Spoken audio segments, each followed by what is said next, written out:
Ciertamente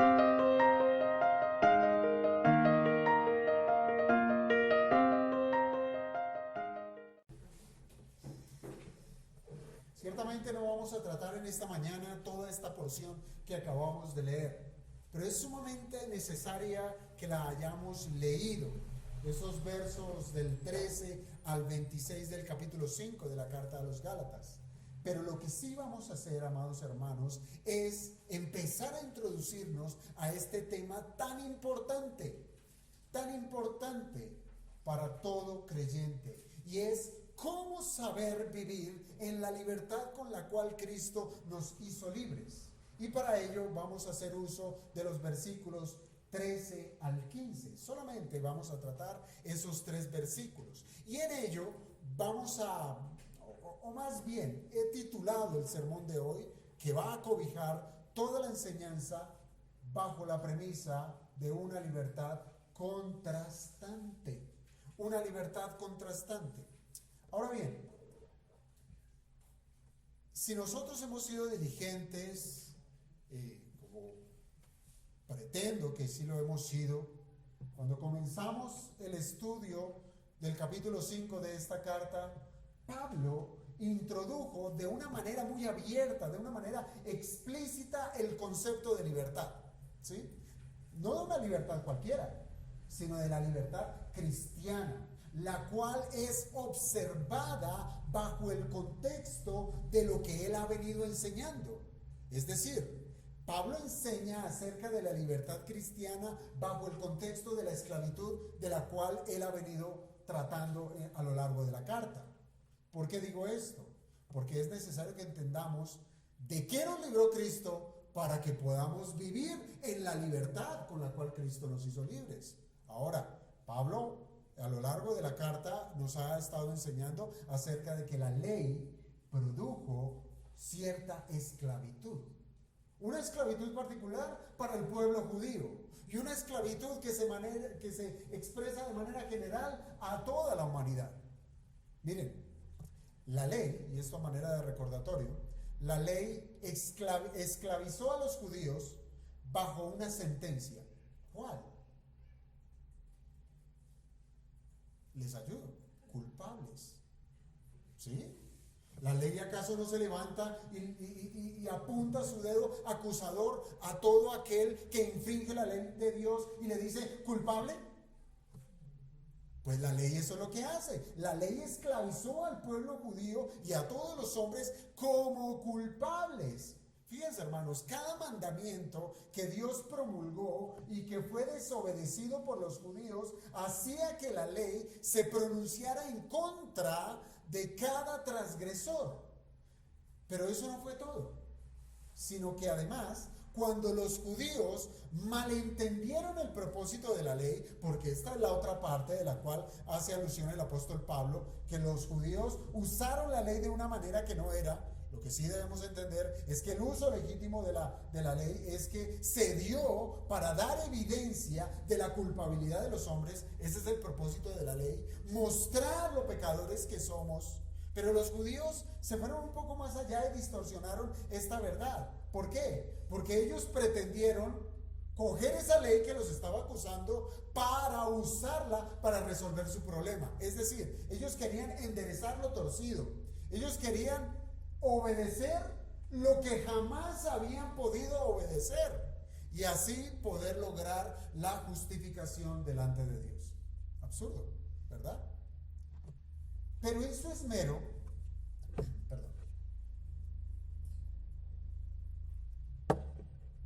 en el esmero que tuvieron los judíos por querer cumplir la ley de Dios para justificarse delante de Él, en ese esmero, ese cumplimiento de la ley de Dios, ¿ellos qué hicieron?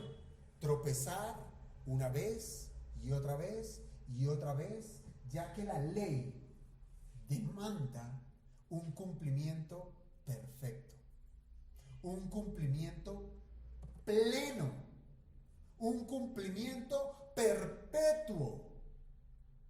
Cualquiera de nosotros pudiéramos decir, yo cumplí X o Y mandamiento, pero es que no es solamente ese, sino es todo lo que Dios ha mandado. Y no solamente es, hoy los cumplí, pero mañana no. La ley demanda un cumplimiento pleno y perpetuo. Y en eso tropezaron los judíos. Entonces, efectivamente, la ley los esclavizó. Y aún en nuestros días, hermanos, la ley actúa subyugando a las personas, culpándolos de ser desobedientes de la palabra de Dios. Yo pregunto, ¿acaso hay quien de los hombres ha podido cumplir la ley plena y perpetuamente? ¿Hay alguno aquí que pudiera levantar la mano y decir hasta el día de hoy la he cumplido a cabalidad? Ninguno, ¿verdad? Absolutamente nadie. Así es que la ley se levanta y a cada quien le juzga como culpable. Está esclavizado por la ley. Los judaizantes creyeron que los judíos tuvieron la razón. Recuerden, los judaizantes, ellos querían nadar en dos aguas: cristianismo, judaísmo. Y ellos veían con buenos ojos el actuar de los judíos. Creían que ellos tenían la razón de poder escapar de la culpabilidad, cumpliendo ceremonias, cumpliendo ritos, sin darse cuenta que esa aparente obediencia de los ritos y ceremonias estaba permeado por el pecado. Estaba permeado por el pecado. Por tanto, ellos no podían considerarse, o más bien, esa obediencia no podía considerarse como verdadera obediencia. Por más de que ellos pudieran estar diciendo, hago el rito, circuncisión, guardo los días, guardo los meses, guardo los años, Pascua, etcétera. Pero todo eso estaba permeado de pecado. ¿Por qué? Porque estaban usando primeramente la ley de una manera de la cual no fue diseñada por Dios para eso. La ley no se dio para justificar, la ley no se dio para salvar, la ley se dio para que el hombre se diera cuenta de lo necesitado que estaba. Para eso es la ley. Pero en eso cayeron los judíos y los judaizantes. En síntesis, el judaísmo no solo llevó las cadenas de la culpabilidad, sino además ellos echaron sobre sus hombros la carga de las obras de la ley como el medio para ser justificados delante de Dios. Se esclavizaron a un sistema. Así es que, hermanos, no queda otro calificativo con el que se les pueda conocer a este tipo de individuos que el de esclavo. Son esclavos. Ahora, ¿somos esclavos?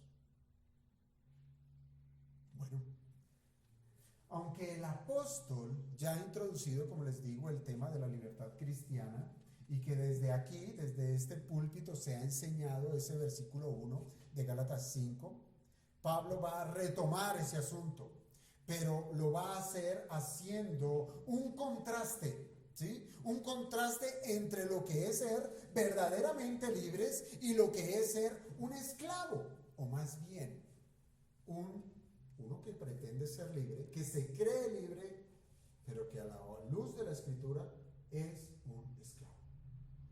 Eso es lo que nos vamos a encontrar en esta mañana. Aunque fíjense muy bien, hermanos, que todos los cristianos, todos los que verdaderamente hemos sido salvos por Jesucristo, ¿sí?, somos libres. El verdadero cristiano es verdaderamente libre. Y esto es porque Cristo precisamente nos liberó de esas consecuencias esclavizantes, nos liberó de la culpa del pecado, ¿sí? ¿Esto qué significa? Que ya no debemos nada.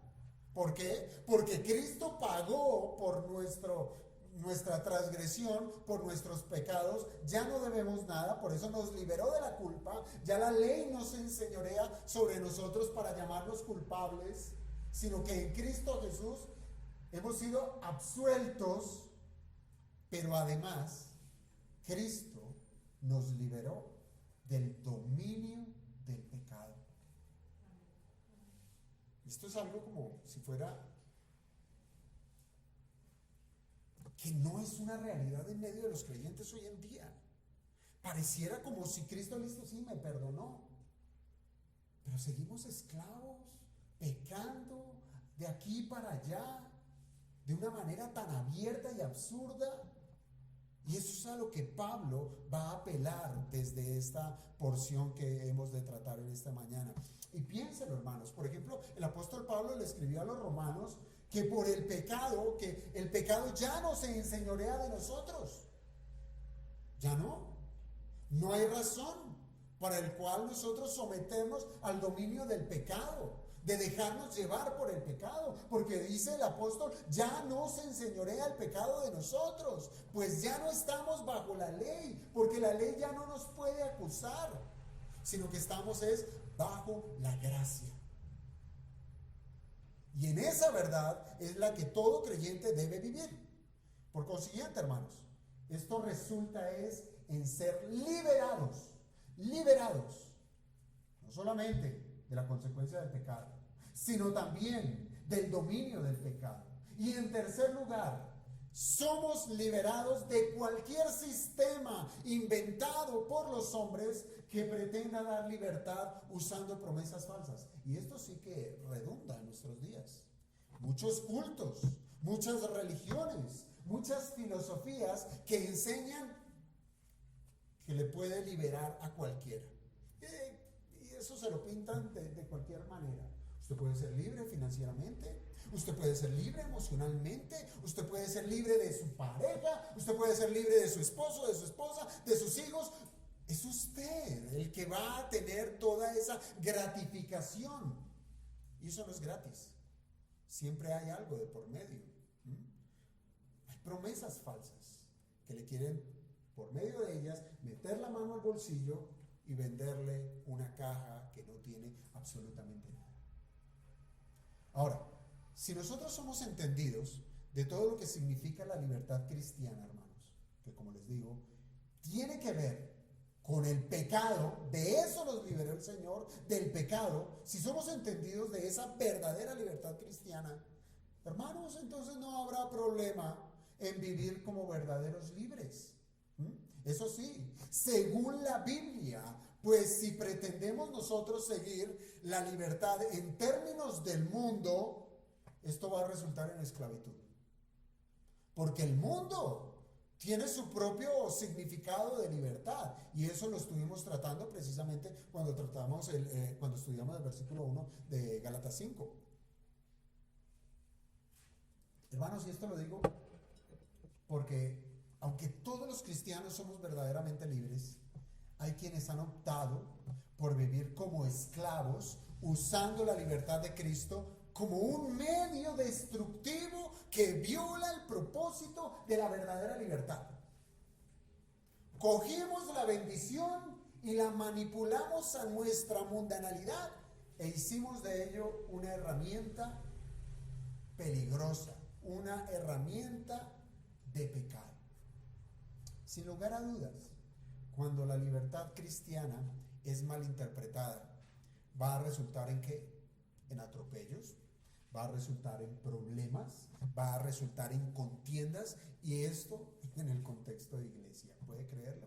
Sí, eso se da en medio de la iglesia. Atropellos, problemas, contiendas. ¿Por qué? Porque cada quien ha de levantarse diciendo, soy libre de hacer esto o aquello, o de decirlo de una manera o de otra. Soy libre. Y fíjense, hermanos, que hemos tratado muchos temas, y dentro de ellos estaba precisamente las responsabilidades que tenemos como iglesia local, entre las cuales se nos ha dado la autoridad de ejercer, de resolver situaciones, problemas en medio de la iglesia, pero como la Biblia lo dirige, por ejemplo, la disciplina eclesial. Pero hay quienes que se levantan y dicen que en su libertad no está dispuesto a aguantar semejante reproche y prefiere levantarse e irse. ¿Por qué? Porque dice ser libre, pero está usando la libertad de una manera incorrecta. Así es que es necesario que nosotros aprendamos las verdades que nos presentan los versículos 13 al 15 de Gálatas 5. Y si nosotros, hermanos, pasamos una mirada superficial, y quiero hacer lectura nuevamente de esos 3 versículos, porque vosotros, hermanos, a libertad fuisteis llamados, solamente que no uséis la libertad como ocasión para la carne, sino servíos por amor los unos a los otros, porque toda la ley en esta sola palabra se cumple: amarás a tu prójimo como a ti mismo. Pero si os mordéis y os coméis unos a otros, mirad que también no os consumáis unos a otros. Si nosotros miramos estos 3 versículos de una manera superficial, panorámica, vamos a poder identificar ciertas palabras claves, ¿sí? Y son palabras que tienen algunas de orden positivo, otras de orden negativo, ¿sí? Orden positivo, por ejemplo, nosotros podemos leer la palabra libertad, la palabra servicio, la palabra ley y amor. Y contrastante a esto hay otras expresiones, como cuáles: la palabra carne, mordéis, coméis, consumáis. Todos estos elementos que lo que hacen es mostrar es una violencia rapaz, que contrastan a la verdadera libertad. Pues bien, hermanos, como les digo, se trata de una libertad contrastante. Contrastante. Hay contrastes aquí, que son exclusiones que deben ser muy bien entendidas, y a la verdad estos 3 versículos, si ustedes se dan cuenta, vienen a ser como una introducción a lo que Pablo va a observar en los siguientes versículos, en lo que son las obras de la carne y el fruto del Espíritu. Entonces es muy necesario, hermanos, que prestemos mucha atención a lo que Pablo tiene aquí en mente. Miren, la vida espiritual, la vida cristiana, siempre ha sido y siempre será una vida de contrastes. Siempre, ¿sí? Y es natural. ¿Por qué? Porque somos diferentes al mundo. Contrastamos con el mundo. Somos diferentes al resto de personas que viven en este mundo caído, que no son salvas. Y somos tan diferentes que la Biblia nos llama bienaventurados en unas circunstancias que para el mundo no entienden. Somos bienaventurados cuando somos pobres espiritualmente, mientras que el mundo quiere ser espiritualmente rico, ¿sí? Grande, fuerte, todas sus áreas, quiere ser rico. Somos bienaventurados cuando lloramos por nuestro pecado, mientras que los hombres caídos se ríen de su maldad. Contraste, ¿verdad? Somos bienaventurados cuando sufrimos persecución, mientras que los hombres impíos se deleitan en perseguir y en oprimir a los demás. Contrastes. Y ahora Pablo nos va a enseñar que la libertad cristiana es aquella que hace al cristiano siervo de los demás. Un contraste. ¿No le parece, hermanos, que contrasta con la libertad que los impíos buscan afanosamente? Sí que lo es. Para la humanidad caída, hermano,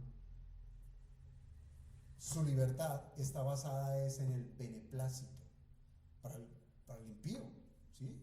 Esa es la libertad de ellos. Ellos quieren vivir es para sí mismos, para su beneplácito personal, que van a poner todos sus derechos por encima de los demás. Primero yo, después el mundo. Esa es la libertad del mundo. Esa es la libertad de querer estar por encima de cualquier otro. Y ese contraste, hermanos, está muy bien establecido en ese versículo 13, cuando nos dice: porque vosotros, hermanos, a libertad fuisteis llamados. Allí es donde se para el apóstol Pablo. Esta es la realidad del creyente. Libertad. Solamente, óigame bien, no uséis la libertad como ocasión para la carne, sino, y está el contraste, sino servíos por amor los unos a los otros. Y quiero que veamos un poco más, de manera más profunda, este tema del contraste. Este versículo 13 señala efectivamente la realidad del creyente. No lo olvide, esta es la realidad del creyente, que puede llegar a ser desvirtuada cuando se usa de una manera incorrecta. Esto quiere decir que los contrastes no solamente van a estar entre el creyente y el mundo, como les cité anteriormente, sino que también esos contrastes van a estar en medio del creyente, cuando no vive conforme a su llamado. Fue llamado para algo, pero hace uso de ese llamado para otra cosa. usa la vida que se le ha concedido para cosas que no hacen parte del plan de Dios. Mire, Pablo dice que la realidad del creyente es la de ser libre. Esa es nuestra realidad, pero que esa libertad debe ser usada conforme al diseño de nuestro libertador. No como a nosotros nos parezca, sino como al diseño de nuestro libertador. De no ser así, pues ¿qué vamos a estar haciendo? Vamos a estar usando la libertad que se nos concedió en contra de la voluntad de nuestro Dios. ¿Cómo podemos saber esto? Bueno, para eso Pablo es claro cuando nos dice, porque vosotros, hermanos, a libertad fuisteis llamados. Miren, hermanos, aquí hay una advertencia, una muy fuerte advertencia para el cristiano, y es que debe saber, reconocer que la libertad que ahora tiene es según el llamado de Dios que hizo a través del Evangelio. Es según ese llamado. No es según una filosofía, no es según un pensamiento, no es según lo que a mí me parezca, sino que somos libres, vivimos la libertad según el llamado. Y el Señor nos llama por medio del Evangelio. ¿Y qué dice el Evangelio? ¿Acaso el Evangelio te dice, eres libre para hacer lo que quieras? ¿Eres libre de pecar? ¿Eres libre de actuar en contra de los demás? ¿Eres libre de hacer de tu tiempo lo que quieras? ¿Eres libre de usar los recursos como bien te parezca? No, eso no dice el Evangelio. ¿Qué dice el Evangelio? Mire, el apóstol Pablo le escribió a los hermanos de Corinto acerca del Evangelio, ¿sí? Aunque bueno, en muchas partes, obviamente, está saturado del mensaje del Evangelio. Pero hay una porción en la primera carta a los Corintios, en el capítulo 15, versículo 3, donde encontramos la esencia, o más bien como la sustancia del Evangelio. El apóstol Pablo le dice, ese Evangelio que yo recibí, es el Evangelio que yo les prediqué, y ese Evangelio es en el cual ustedes han creído. Y ahora, si lo unimos a lo que nos dice aquí con Gálatas, ese es el Evangelio que nos ha hecho libres. Y es en ese Evangelio, según ese llamado de ese Evangelio, en el cual deben ustedes permanecer. ¿Qué dice el Evangelio? ¿Cuál es la sustancia del Evangelio? Primera a los Corintios, capítulo 15, versículo 3. Nos dice que Cristo murió por nuestros pecados. Pudiera yo parar ahí, y de aquí se desglosa todo el plan de redención de nuestro Dios. Se nos está diciendo solamente en esta porción que acabo de leer, el problema del hombre y la solución del hombre. Que Cristo murió por nuestros pecados, conforme a las Escrituras, y que fue sepultado y que resucitó al tercer día, conforme a las Escrituras. Hermanos, este es el contenido esencial del Evangelio. Si usted ha escuchado un evangelio que no tenga a Cristo, que no tenga el apunte a nuestros corazones de que somos pecadores, eso no es evangelio. Lo engañaron, le vendieron algo rebajado, le están apelando a sus emociones, a que usted se sienta bien. ¿Tienes problemas económicos? ¿Estás enfermo? ¿Sí? ¿Tienes problemas con tu esposa, esposo, novia, qué sé yo? Cristo te los puede solucionar, ¿sí? Eso es un evangelio falso. Es un evangelio falso porque está solucionando nada. Nada. El problema del hombre es el corazón cargado de pecado. Y para una solución de pecado se necesita una solución sumamente alta, soberana, gloriosa, divina. Por eso es que Cristo es la solución al problema que es el pecado. Y si nosotros no avanzamos como personas, como individuos, a entender que somos pecadores, de ahí para arriba no hay nada. Usted puede haber construido una teología completa, pero si usted no se cree pecador, de ahí para arriba no hay nada. En cualquier momento eso se le va a caer y usted vuelve a su vida de inmundicia. a su vida de pecado. ¿Por qué? Porque usted no reconoció que tenía una necesidad. Porque usted no reconoció que usted era pecador. Y si usted no reconoce el pecado como Dios llama al pecado, no hay solución para usted. No lo hay. Cristo no le sirve. Cristo no le sirve. Y el contenido esencial del Evangelio es donde se ofrece a Cristo como sustituto para pagar por nuestros pecados. ¡Qué bendición! ¡Qué bendición! Algo que se nos sale de las manos. Esto no es como cuando se nos daña un bombillo o esto, que uno mismo le puede echar mano a esas situaciones.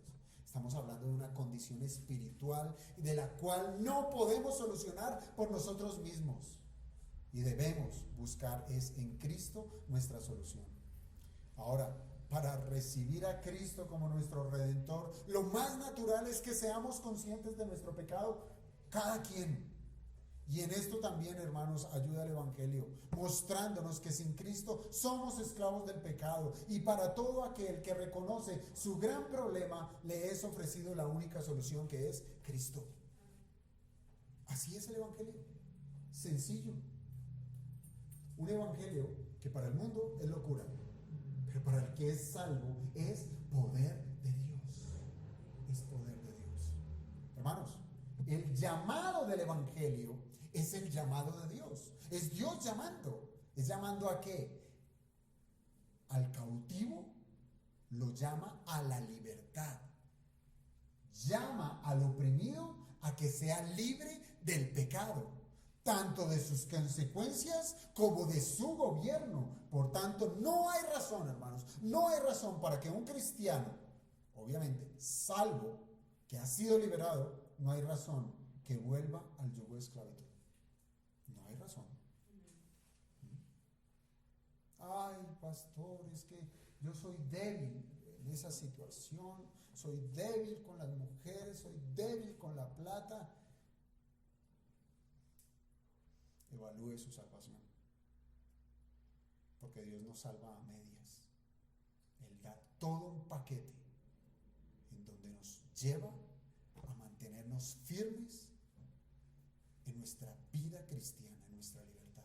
Sí, es un proceso, pero es un proceso que se ve, es un proceso que va hacia arriba, es un proceso que va a la perfección. No somos perfectos, pero sí seguimos llorando, seguimos gimiendo por nuestro pecado, seguimos buscando la gracia de Dios, como lo leíamos en el libro de los Salmos, reconociendo que solamente en Dios está nuestra salvación, no en nosotros. Es fácil encontrar cristianos que viven de manera que parece cualquier otra cosa menos una persona libre, ya sea porque tienen una fe tan débil que no les permite descansar en la verdad de haber sido perdonados. Eso pasa. Viven como deudores. Viven como que, ay, es que yo era tan así, tan asá, tan nada.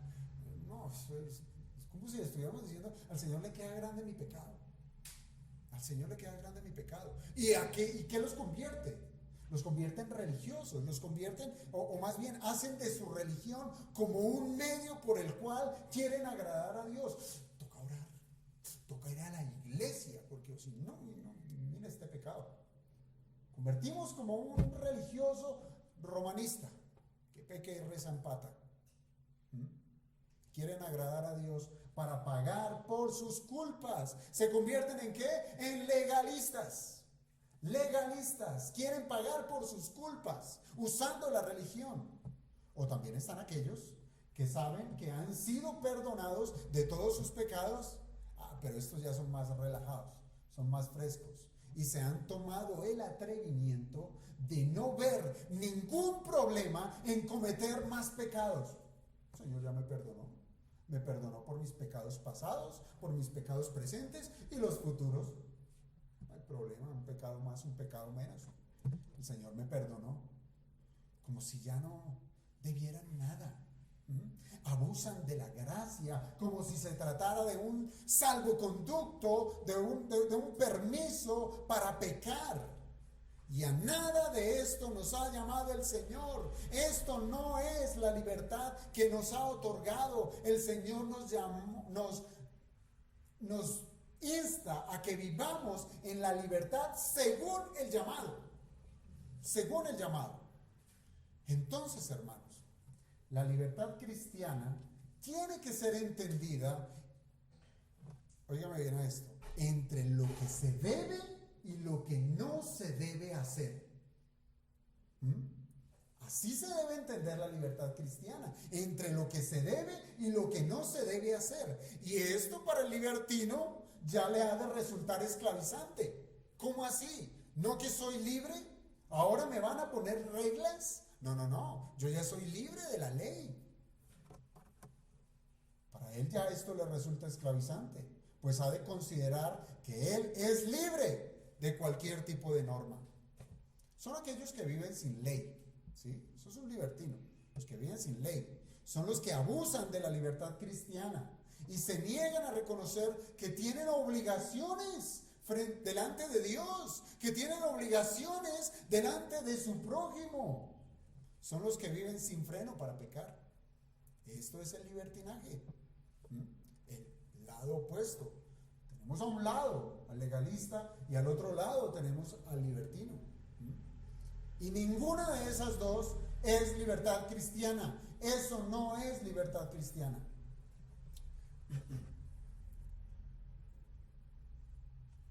Pero para tener claridad, veamos las dos cláusulas que propone el apóstol Pablo para vivir la verdadera libertad. Y esto nos va a ayudar a vivir conforme a quien nos llamó y no conforme a lo que a nuestro parecer queramos definir como libertad. Porque eso es. Si somos cristianos, si decimos que Cristo es mi Señor, pues debo doblegarme a mi Señor. ¿Qué quieres, Señor, de mí? Entonces entendamos las dos cláusulas que nos presenta el apóstol Pablo. Aquí en el versículo 13 las encontramos. La primera, ¿cuál es? No uséis la libertad como ocasión para la carne. ¿Eso a qué le suena? ¿A un consejo? Mandamiento. Esto es ley. Esto es un mandamiento. Esta es una cláusula. ¿Y la otra cláusula cuál es? Sino servíos por amor los unos a los otros. Miren, hermanos, lo primero que debemos de decir de esto, que va en contra de los antinomianos, cuando me refiero a antinomianos es a los que viven sin ley, ¿sí? A los que no consideran la ley, es que Pablo está poniendo límites a la libertad. Límites a la libertad. Y lo hace usando precisamente dos verbos. Uséis y servíos, ¿sí? Uséis y servíos. Aunque, debo hacer claridad, que esa palabra uséis no aparece en el texto griego. Pero sí se infiere, pues precisamente por la fuerza que tiene el texto. Que pudiéramos desglosarlo al decir que la libertad, no como ocasión para la carne, ¿sí? No como ocasión para la carne. Se infiere que esa libertad no debe ser usada para esa ocasión, para la carne. Ahora, lo segundo que debemos notar es el contraste que hay entre lo que se debe y lo que no se debe hacer con la libertad. Y se trata de dos elementos que son del orden práctico. ¿Esto qué quiere decir? Que la libertad no es una emoción, algo que se lleva por dentro, que me siento libre hoy, ¿sí? No, la libertad es algo externo, es algo que se ve, algo que se expresa, que se debe ser claramente visible en las vidas de los cristianos. Se debe ver la libertad del cristiano. Ahora, para poder explicar estas dos cláusulas, voy a utilizar precisamente los versículos 14 y 15. ¿Por qué? Porque estos dos versos nos ayudan a complementar la idea que Pablo tiene en mente para que tengamos claridad de la libertad a la cual hemos sido llamados. Y lo primero que quiero observar es el aspecto negativo de la libertad. El aspecto negativo de la libertad. Miren, Y aquí voy a usar entonces para este aspecto negativo, pues la primera porción del verso 13 y el versículo 15. No usar la libertad como ocasión de la carne, que es la primera cláusula del versículo 13, ha de ser entendida a la luz del versículo 15, que dice: pero si os mordéis y os coméis unos a otros, mirad que también no os consumáis unos a otros. ¿Desenredo más la pita? Bueno, vamos a desenredarla. Este versículo 15 nos da un ejemplo de lo que es usar la libertad para satisfacer los deseos de la carne. Y como ven, se trata este verso 15 de un lenguaje sumamente gráfico, ¿sí? Que es aplicado al mundo animal. Es aplicado al mundo animal, más exactamente a los animales salvajes, que actúan con violencia unos contra otros para obtener lo que su instinto salvaje les dicta. Eso es lo que pasa en la naturaleza. Se trata de la ley del más fuerte. Se trata de la satisfacción egoísta del primero yo. Yo sé que ustedes no ven novelas, ¿cierto? Yo sé que ustedes ven documentales y series. Más bien continúo. Yo sé que ustedes han visto documentales de animales salvajes, ¿sí? De animales salvajes. Que aún, óigame bien, es particular que aún siendo de la misma especie, compiten a muerte por el alimento o compiten a muerte por ganarse el puesto del macho alfa en su manada. ¿O no es así? A muerte. Y eso es lo que tiene Pablo en mente. Con esta ilustración, donde Pablo es sumamente descriptivo, él quiere poner al descubierto a los cristianos que se dejan llevar por su carne, que al igual que un animal quiere satisfacer sus necesidades, va a violentar a quien se le interponga, a quien se ponga enfrente, hasta el punto de destruirlo. Así de grave es. Así de grave es usar la libertad de Cristo en lo que no es. Esto, llevado a la realidad, desenmascara a los que pretenden usar la libertad como un medio de hacer valer sus derechos. Pero es que a mí me parece, pero es que me ofendieron, pero es que yo, pero es que mi silla, pero es que mi puerta, pero es que mi servicio, pero es que mi ministerio, pero es que yo y yo y yo. El que quiere hacer valer sus derechos. Y más que sus derechos, óigame bien, más que sus derechos, sus deseos pecaminosos.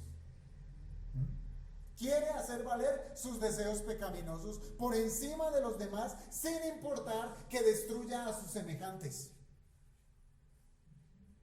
Y digo, hermanos, deseos pecaminosos, porque eso es lo que significa la palabra carne que el apóstol usa allí en el versículo 13.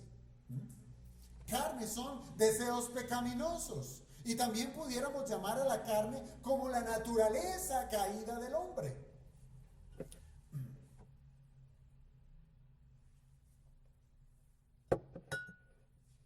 Una naturaleza, la naturaleza caída, que también Santiago la llama las concupiscencias.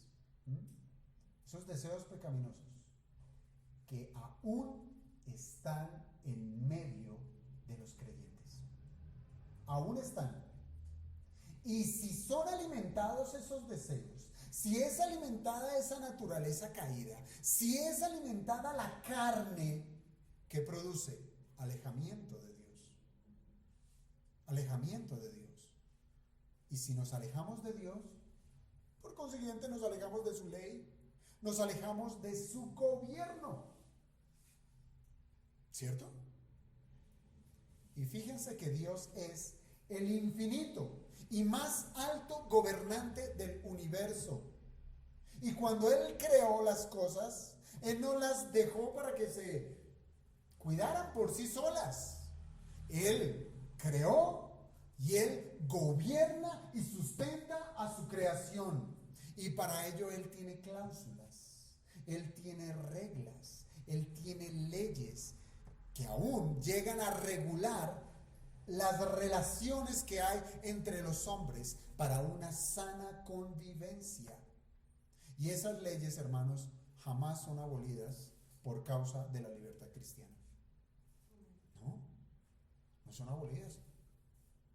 Le pongo un ejemplo ridículo. La ley de la gravedad. Usted dice, soy libre. Va, salte de un tercer piso a ver si es tan libre de volar. No. Dios es el gobernante supremo y Él ha de sostenerse en lo que ha mandado. Pensemos en el caso de los Gálatas.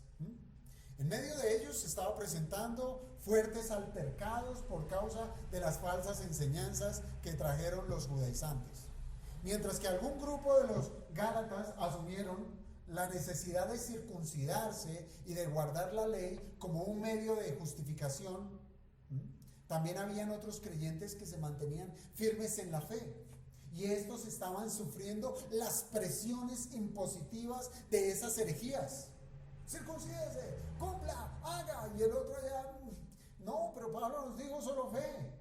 Y esto empezó a generar fricciones en medio de la iglesia. Y son fricciones que dieron a lugar contiendas.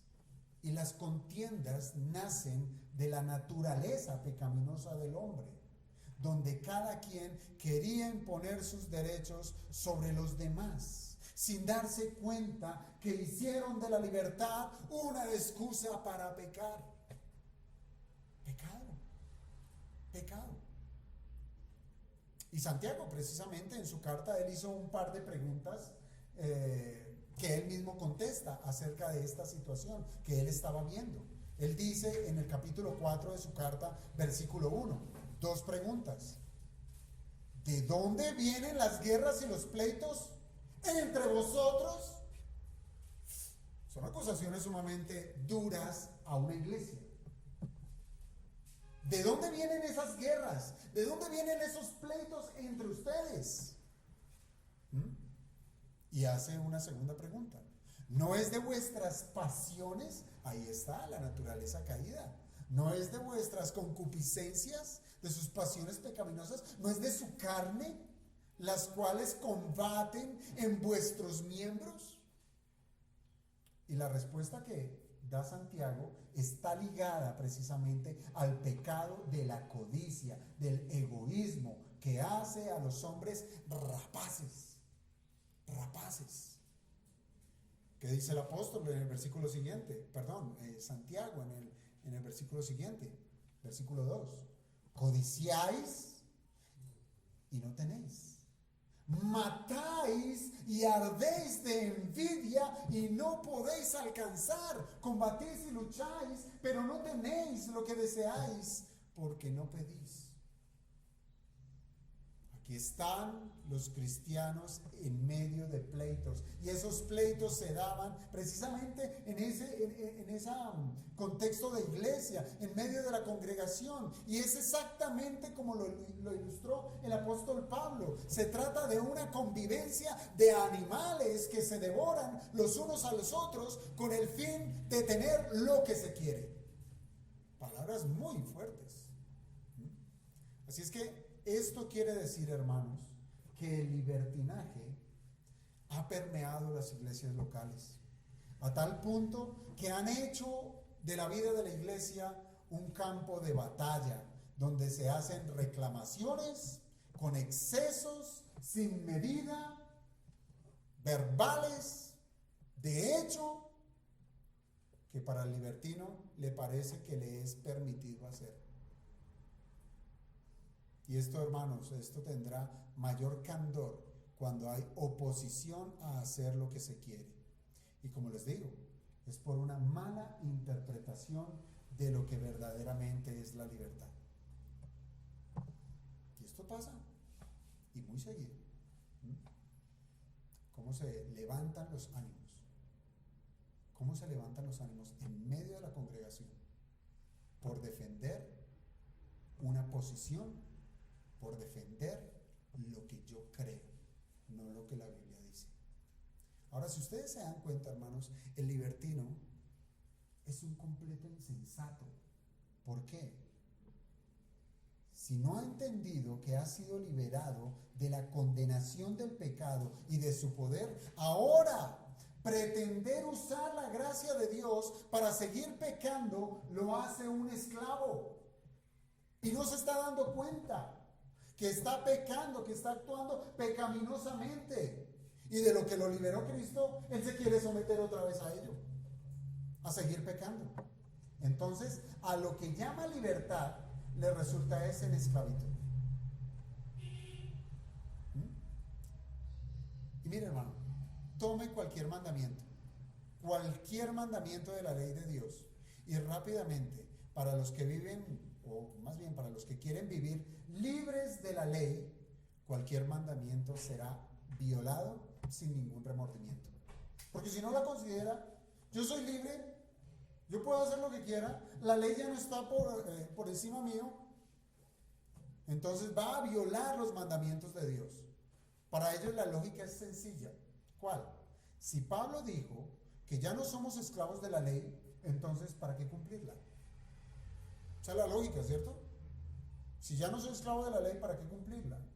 Y si este es el pensamiento, pues no hay dificultad para esa persona. No le será difícil usar el nombre de Dios en vano. ¿Cierto? No le va a ser difícil, porque sobre él no hay ley. Para esa persona, el libertino, participar en cultos idolátricos, tampoco va a haber problema. No hay problema. Así como cree en la Biblia, cree en cualquier libro de metafísica. No le ve problema. No le ve problema en profanar el día domingo. Soy libre, puedo hacer lo que quiera.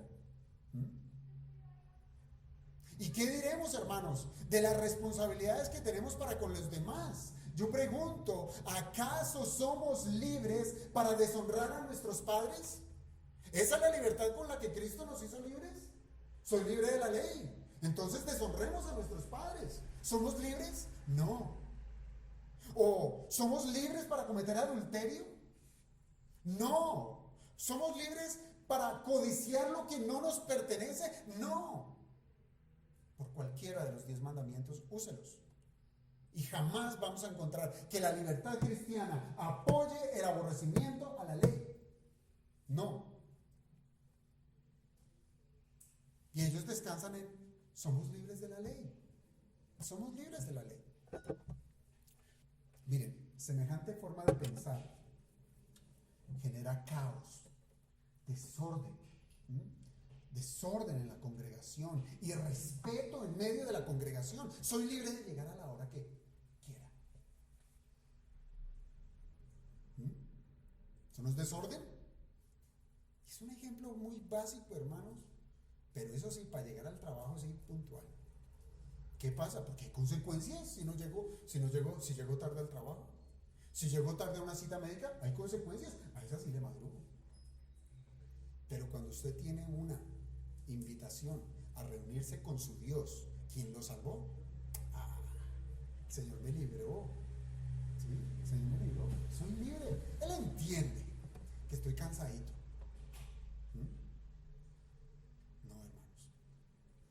La libertad no puede ser usada para el desorden, para el irrespeto, para la inmoralidad, para el pecado, en lo absoluto. Desde el púlpito, desde esta iglesia, siempre hemos enseñado a guardar la piedad cristiana. Siempre. Amando a nuestro Dios por medio de la obediencia. Usted me dirá algo ilegalista. No. El Señor dijo, el que me ama levanta sus manos y me dice aleluya, gloria a Dios. No, el que me ama guarda mi palabra, me obedece. Para de contar, ¿sí? Y ahora, encontrar una grey en la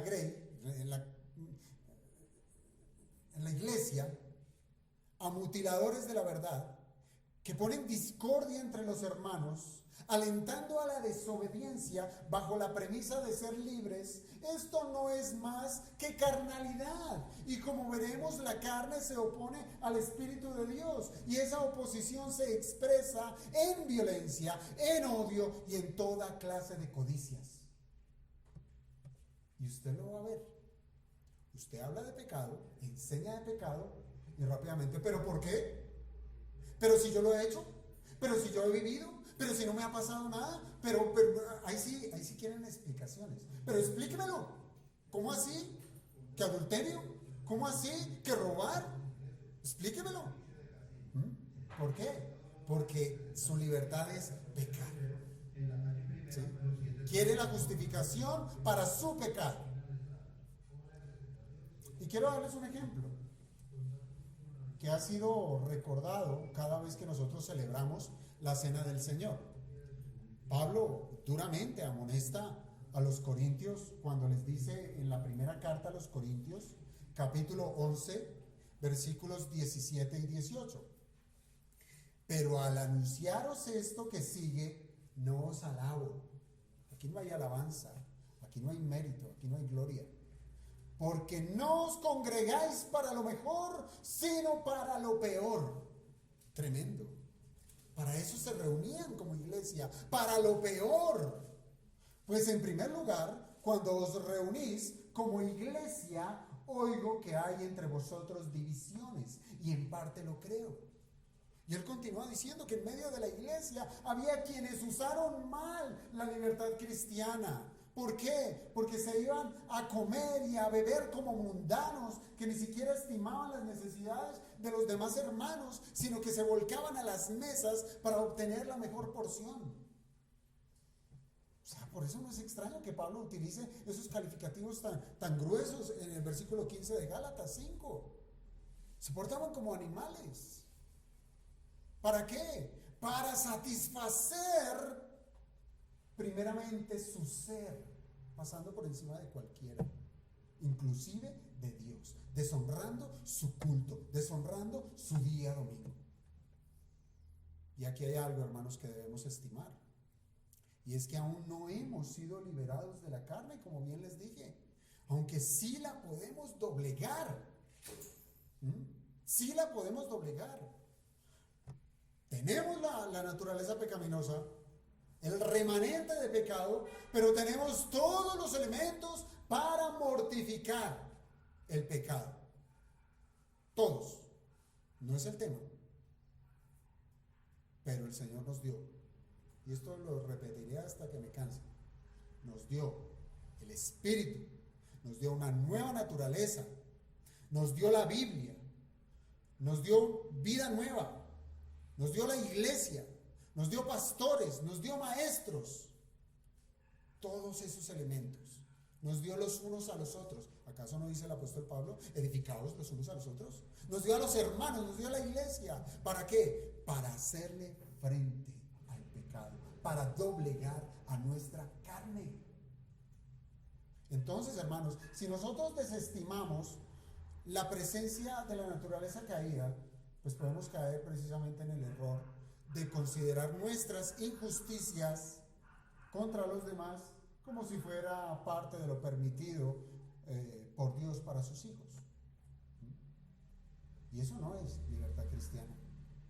Así es que, hermanos, no uséis la libertad como ocasión para la carne. No uséis la libertad como ocasión para la carne. De ser así, sois como animales que os mordéis y os coméis unos a otros. Este es el aspecto negativo.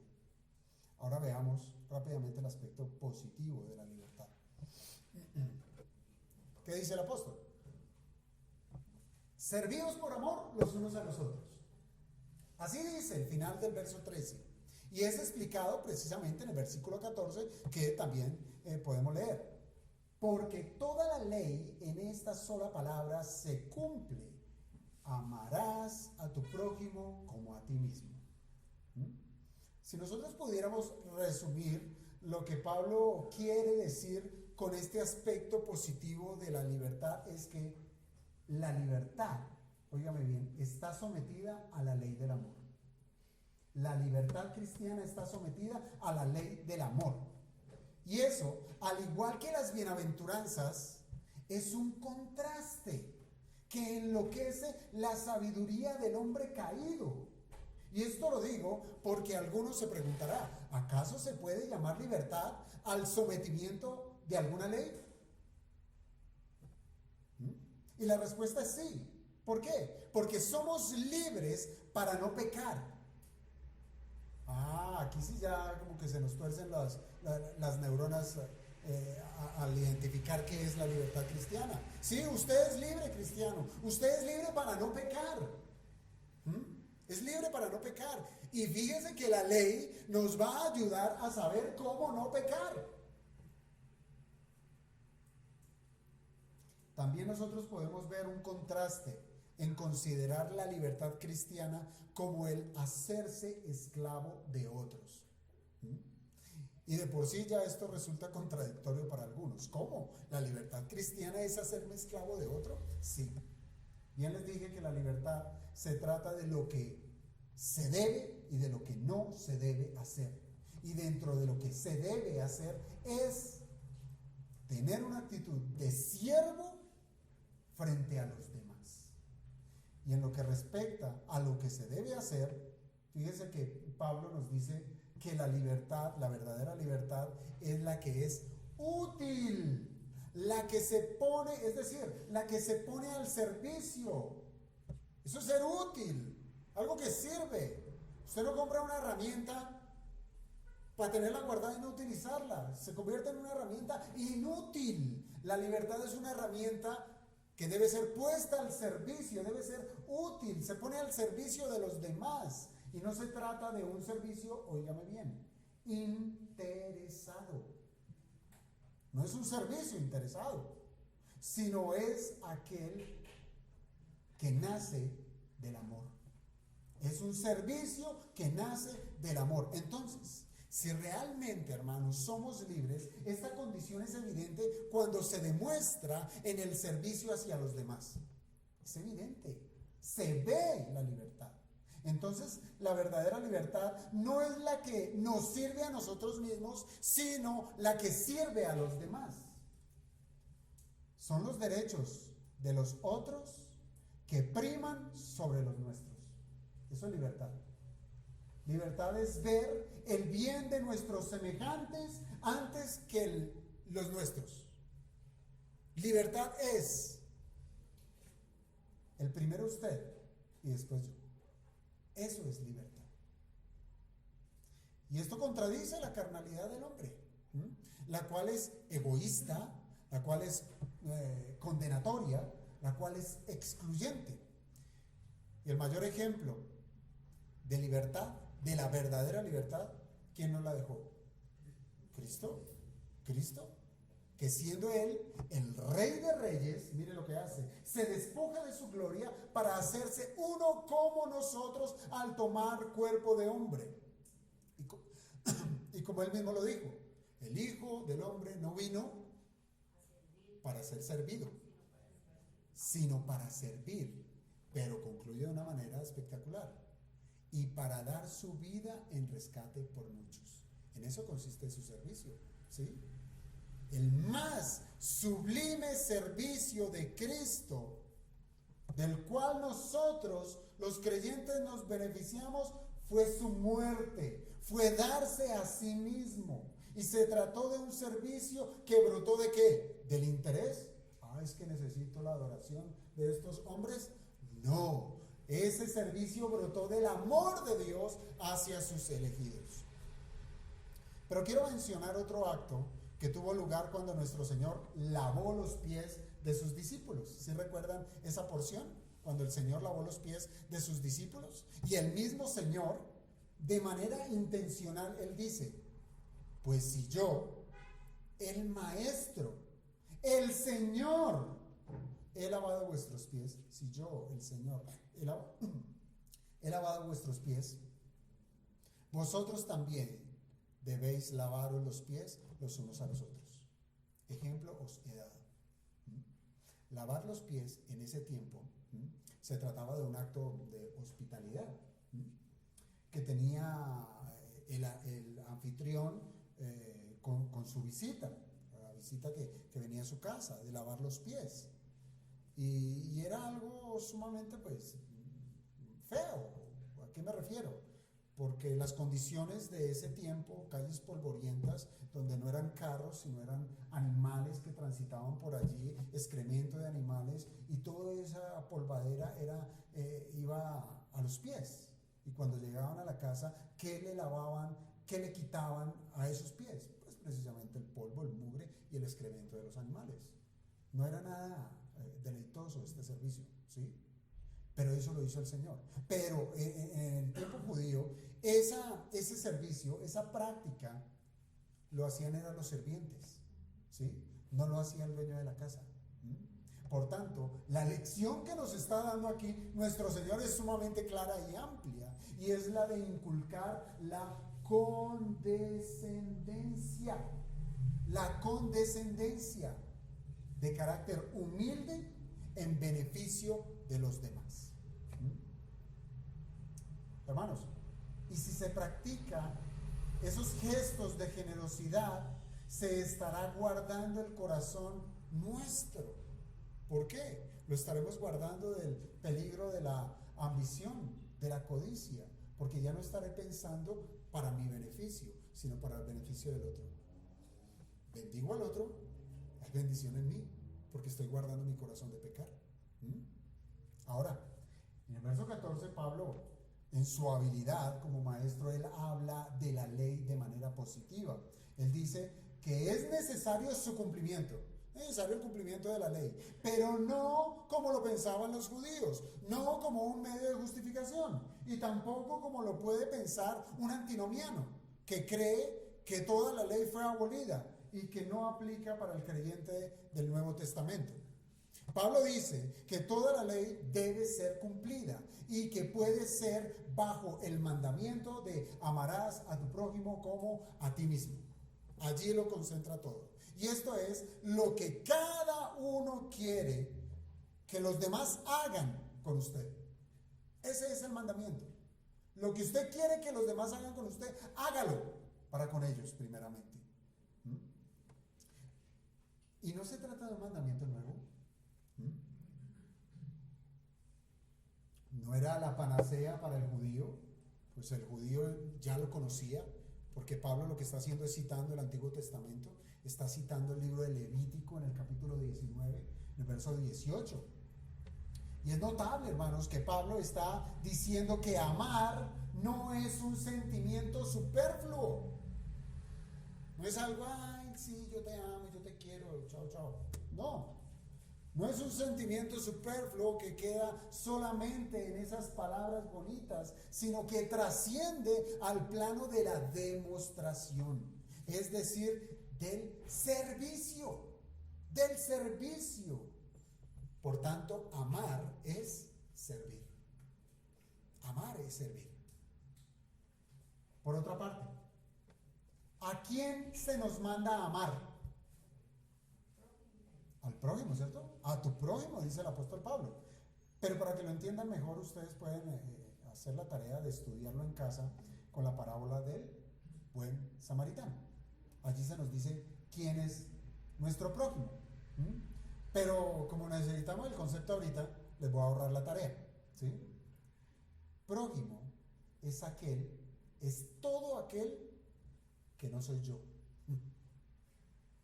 Todo aquel que no soy yo. O sea, de aquí para allá, para el lado que usted mire, ese es su prójimo. Y esto quiere decir que aunque incluye a nuestros allegados, ¿sí?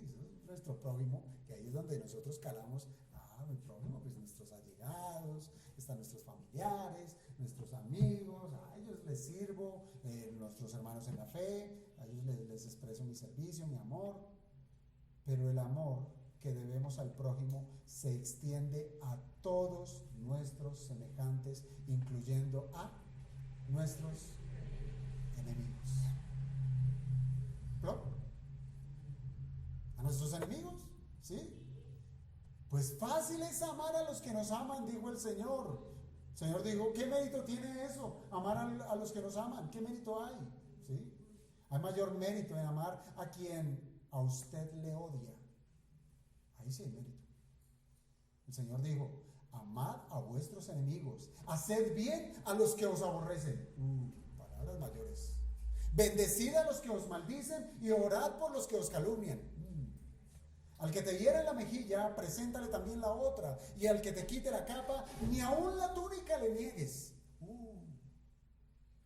Al que quiera, perdón, a cualquiera que te pida, dale. Y al que tome lo que es tuyo, no pidas que te lo devuelva. Esto es amor. Esto es libertad cristiana. Esta es la ley del amor para con el prójimo, que es claramente expuesta en la segunda tabla de la ley. Allí está claramente expuesta. Allí están nuestras responsabilidades con nuestros semejantes. Y si lo hacemos, dice el apóstol, hemos cumplido la ley.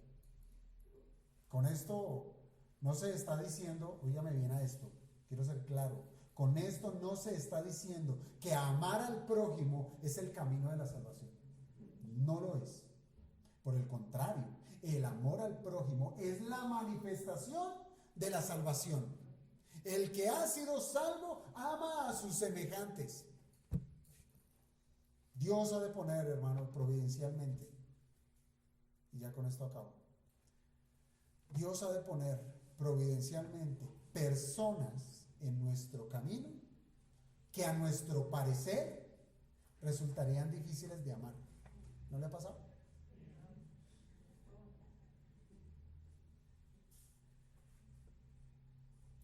Pero, insisto, esto es a nuestro parecer. A nuestro parecer. Y recordemos que nuestro parecer, nuestra prudencia, está viciada por la naturaleza caída. Que nos hace pensar que somos superiores a los demás. Yo soy cristiano. Yo soy bautista reformado. Yo uso corbata, usted no.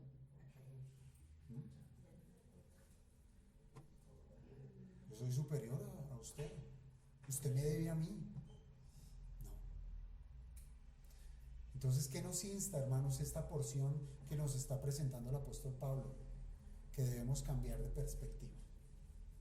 Que si cambiamos de perspectiva y dejamos de razonar carnalmente y razonamos más bien como lo hace la Biblia, entonces debiéramos abrazar las palabras que el apóstol Pablo le dijo a los filipenses: nada hagáis por contienda, nada hagáis por vanagloria, antes bien, ¿cómo debemos hacerlo?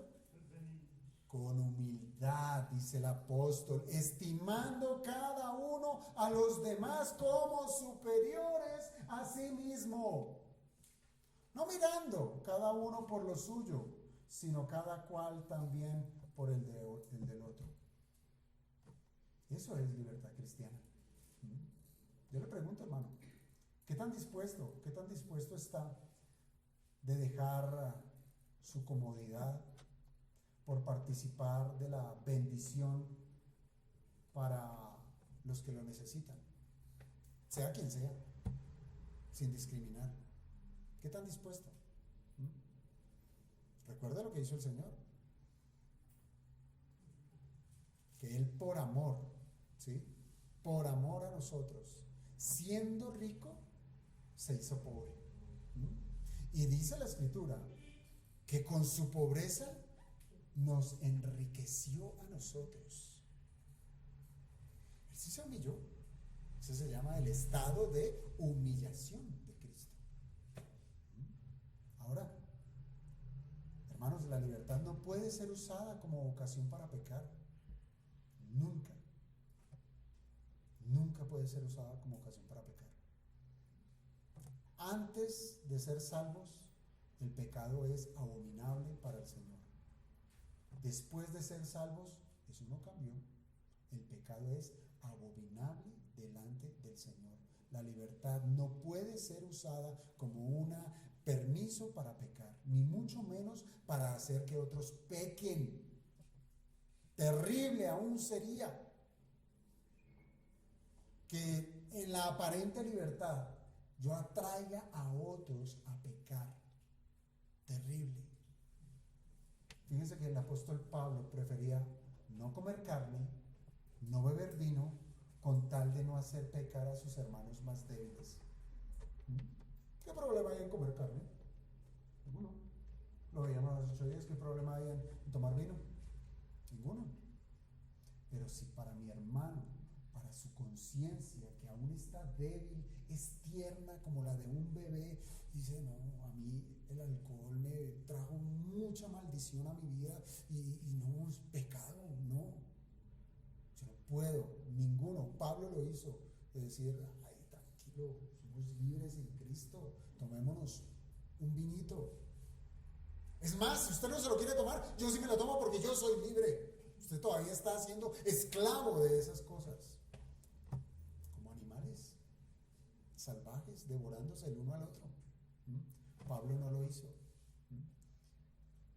Él quiso actuar a favor de la conciencia de estos hermanos, cultivarles. Bueno, hermano, sí, está bien, no tomemos vino, no comamos carne. Y en el camino de instrucción iba levantando la conciencia de ese hermano, lo iba edificando para que viviera la libertad de Cristo. Hermano, no convierta la libertad para pecar, porque eso es una nueva oportunidad para ser esclavo de él, del pecado. Sería totalmente contradictorio el gozarnos por haber sido perdonados para luego volver a reconciliarnos con lo que para Dios son sus enemigos, el pecado y la mundanalidad. Dios los odia, los aborrece, y de eso nos rescató. Ahora queremos ir, como lo dice el proverbio, el perro vuelve al vómito y la puerquita, ¿dónde vuelve? Bueno, a eso no nos llamó el Señor. El Señor nos llamó a vivir en la verdadera libertad con la cual Cristo nos hizo libres. Vamos a orar.